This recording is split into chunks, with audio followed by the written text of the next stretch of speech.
All right, guys. So some of you guys may like this, some of you guys may not. I consider this maybe not a racer mod, but I'm not so much on the aesthetic things done to cars. I am more of a performance guy. If it doesn't have a performance value, why the fuck do it?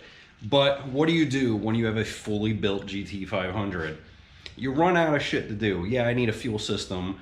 But other than that, I mean, that's a big thing. So what little things can you do to improve on a fully built GT500? Well, today we are going to do a sequential taillight kit.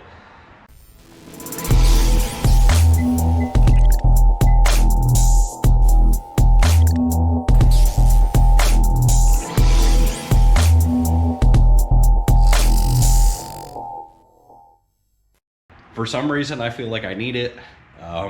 I don't know why these didn't come with them, but if you have an S197, S550 car, if you don't have a sequential taillight kit, well then, you know, you don't have a real Mustang. So that's what we're gonna be doing today.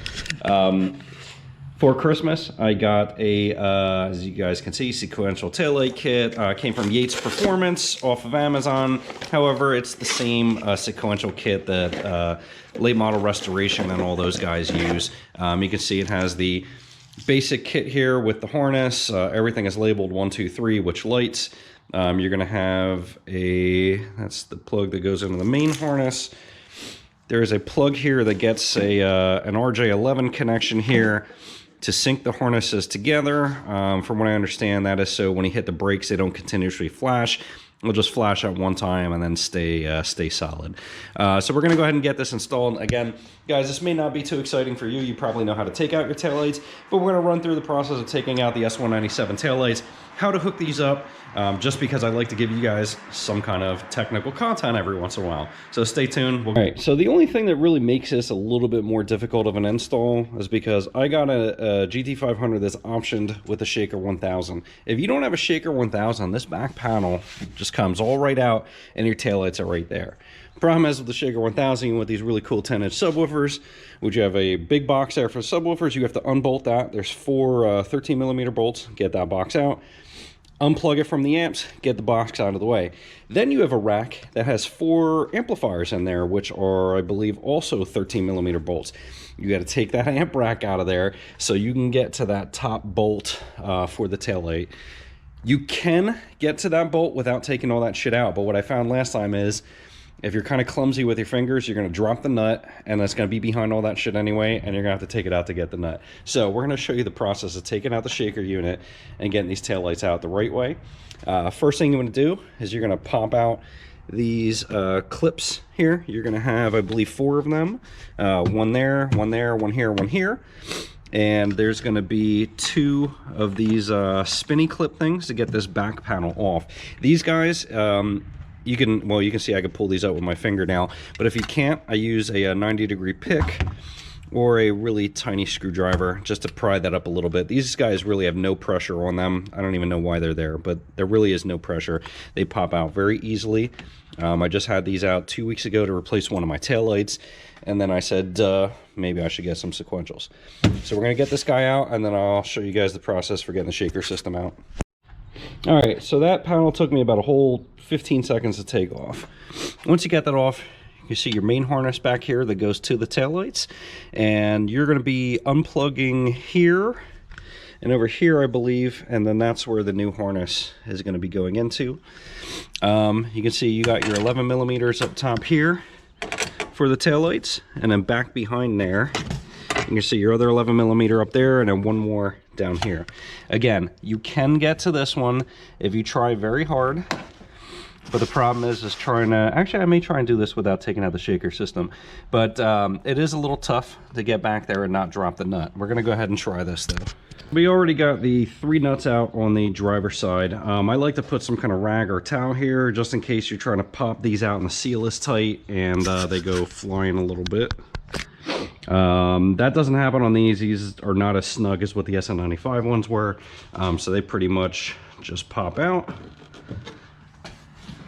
So go ahead and just push on the backs of the studs, and your taillights come out just like that. So we're going to go ahead and push this harness through this grommet and get this unplugged.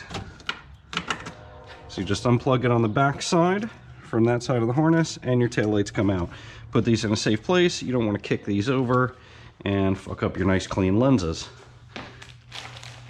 All right, so now we're going to go ahead and go on this side. Again, these are 11 millimeters. Should be able to get, I don't have an 11 millimeter ratcheting wrench. And the only reason I'm using a wrench is because once you get tight in the corners, you are not getting a socket back there. So let's see if we can do this without dropping this nut. It is pretty cold out. I can't feel my fingers. So chances are pretty high I'm going to drop it.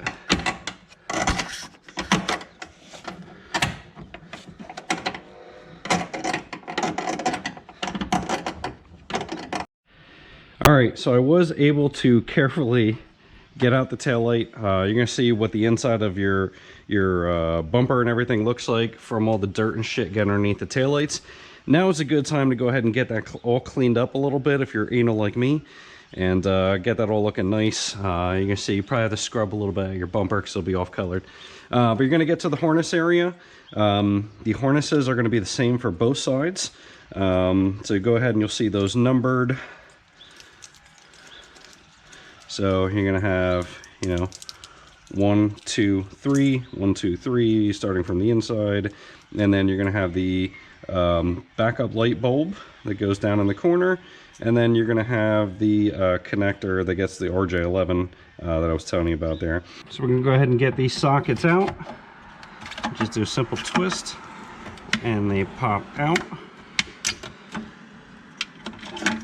And then you're just gonna transfer your bulbs carefully over to the new harness. So one of these has a new bulb because I just did these like 2 weeks ago. All right, and get to your new harness, pop your bulbs in, try not to clank them around too much like I am doing. And I wanted to go with the LED version. However, the LED version was quite a bit more expensive, and looks like a lot of people were having some problems with them. You might be able to do LEDs in these, but you'll have to do some kind of resistor to get them working right. Again, that shit is not worth the headache for me, so I just don't care that much about it. All right, so with the backup bulb, those things are really tight to get in there and twist. So were the factory ones. All right, so you get those guys in there and twist them up, and get 3 in there, and bada bing. You just get your push your harness back through that hole, and then you want to set these guys back in there. You're gonna see now those cups look like it is a 30,000 mile car, like it really is. All right, so once you push the harness back through, you just kind of want to squeeze that grommet to push it through. Set your taillights in, just kind of set them in there, just throw one nut on there so they don't fall off. You don't want to get everything fully tightened here yet because there is a sequence you got to go through to make sure that they are sequencing properly. So we got that. We just got one nut started in there. We'll do the other side real quick, and then we're going to go through the sequencing process because that is kind of important. If you don't do it right, then your taillights are going to be all wonky. There is kind of like a learning process for these that we'll go over. All right, one thing that I almost missed, you do want to make sure when you're popping out the stock harness that you leave the rubber grommets with the stock harness. The new harness does come with its own grommets, so you just want to make sure all these black pieces, black rubber seals are on the old harness. So you're going to go ahead and feed this guy back through here. You can see the harness will feed through just like that. And when it comes through the other side, you're going to see that you're going to want to pinch it to make sure that it does fully seat. And it is waterproof. You'll see it'll kind of balloon out on the ends. You don't want to pull on this harness. You will rip the harness, so don't pull on that. You're going to see you got the tab there to stick in the hole so the harness does not come away from the taillight.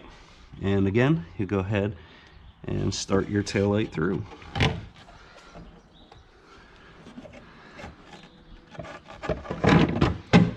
Hold hold that up there with one nut, and then we'll go ahead and start the sequence. Okay, now you're going to go ahead and take the jumper harness. We're going to go ahead and we're going to do the jumper harness first because it's going to be a little bit easier to get to with it unplugged from the main harness. You're going to go ahead and do the jumper straight across there, and then we'll tuck this away nice so that it doesn't get pinched after we're done testing. There we go. And these cables are pretty stiff because it is cold out. So you got the jumper harness in, and then that will plug back into your stock harness, like so, and like so. These only go in one way, guys. All right, so basically, next thing it tells you to do is the test. Make sure the car is on. Turn signal hazards have been off for at least 5 minutes, so you don't want to go through and test anything first and then mess around with these because it will mess up the sequence. With the car running, turn on the left turn signal, let it run for 1 minute. Turn on the right turn signal, let it run for 1 minute. If you have problems, follow the steps on the next page, and it tells you about checking your bulbs, etc., etc., etc. The car has not been on, lights have not been on, so we should be good to go ahead and try out the sequence. All right, I know you guys like your cold starts, so now you're going to get a Pennsylvania winter cold start, and it is going to be very cold start. All right, we're going to put the windows down just for good measure, so I can easily put on the turn signals. And we're going to put on the left turn signal. Make sure it's sequencing. And it is. Look at that. So we'll leave that on for a minute. All right, so we've had the left turn signal on for 1 minute. We're going to go ahead and do the right side now. And right side on. And we have our sequencing, so we'll let that go for 1 minute. All right, so we got the sequencing done. We're going to go ahead and have my beautiful assistant Gavin go ahead and do the tests. Gavin, go ahead and hit the brakes. All right, let off, hit the brakes. All right, so they're not sequencing for the brakes. Turn on the four-ways. They're not sequencing for the four-ways. All right, go ahead and turn them off. All right, shut the car off. All right, we got to figure that out. I went ahead and tried something here. This is the one thing I was concerned about. So this cord actually does not do exactly what we think it does. What this cord does is allows for your four-ways to blink all three at the same time, and when you hit the brakes, it allows the brakes to go all three at the same time. That is a safety thing. So if you want your actual sequentials to work, the way they should work is actually go sequentially when you hit the brakes, and then go to solid, and then do the sequentials for four-ways. Unplug this cable, and now Gavin, go ahead and turn on the four-ways again for me. Now you'll see your sequentials work for your four-ways. Turn off the four-ways for me. Go ahead and hit the brake, and then boom, that's how your brakes should work. So the key is to not use that harness if that is what you wanted to do. All right, Gavin, you can go ahead and get out of the car. Thank you for your assistance, sir. My YouTube viewers, thank you greatly. So now that we determined the instructions do not tell you that, we are good to go ahead and bolt the tail lights back in, get the panel back in. As you guys can see, I was able to do that without taking the shaker. We'll see if I can get it back in successfully without dropping the bolts back behind the amps. So let's go ahead and get that done. A little bit of ingenuity here. The easiest way to do this is to pull the tail light all the way out. And then you want to start that inside nut. Basically, you want to pull the tail light out so the stud is pulled all the way back. Slide the nut in and hold it in with your finger. Push the tail light in, and then start doing it with your fingers. And then you're able to do that without taking out the Shaker 1000. All right, so we got the tail lights tightened up. Just because I am extra particular, we're going to go ahead and throw a little bit of electrical tape on the part of the harness that cable plugs into. All right, so there's no water getting in my trunk, but just for good measure, guys, go ahead and tape that up just to make sure no bullshit can get in there and short that out. Anything could happen. You could drop a, I can't imagine you dropping a screw in there upside down, but I have seen crazier things happen in my days. You just don't want to short out that harness.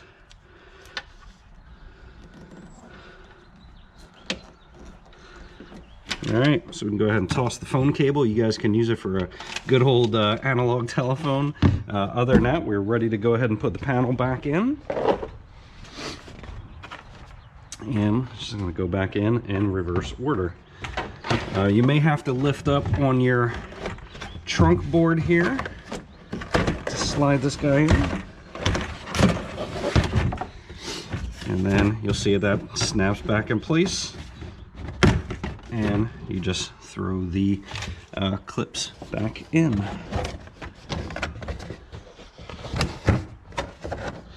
Make sure you tuck the carpeting back behind that so it looks all nice and neat. Alright, lastly, I'm going to go ahead and get these push clips on.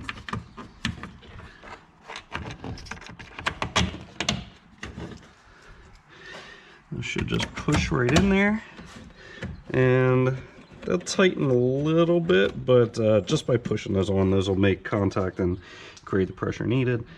And pull those pins out, pop those in. Again, these don't really feel like they're doing much here.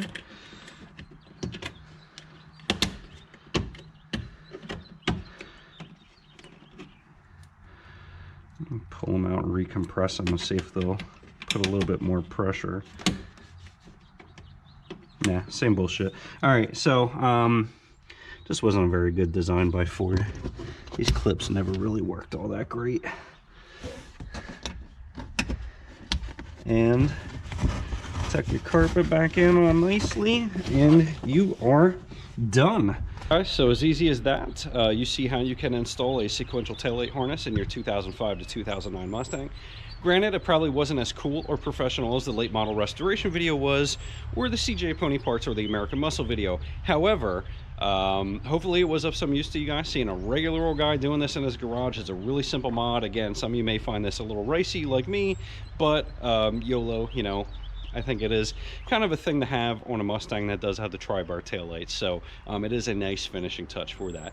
If you guys have any questions about the install, any feedback, if you found a harness that works better than this one, or if you're having problems with this one, please reach out to me and let me know. Feel free to comment down below. Like always, make sure to like, subscribe, share the videos for more GT500 content, or just general racing and product review content. Go ahead and leave the description down below to show you the harness that I received from Amazon. Again, it was from Yates Performance, and it was $119 through Amazon Prime. Got it in a day or two. So again, guys, thank you for viewing, like always, and we'll catch you guys on the next one. Thanks.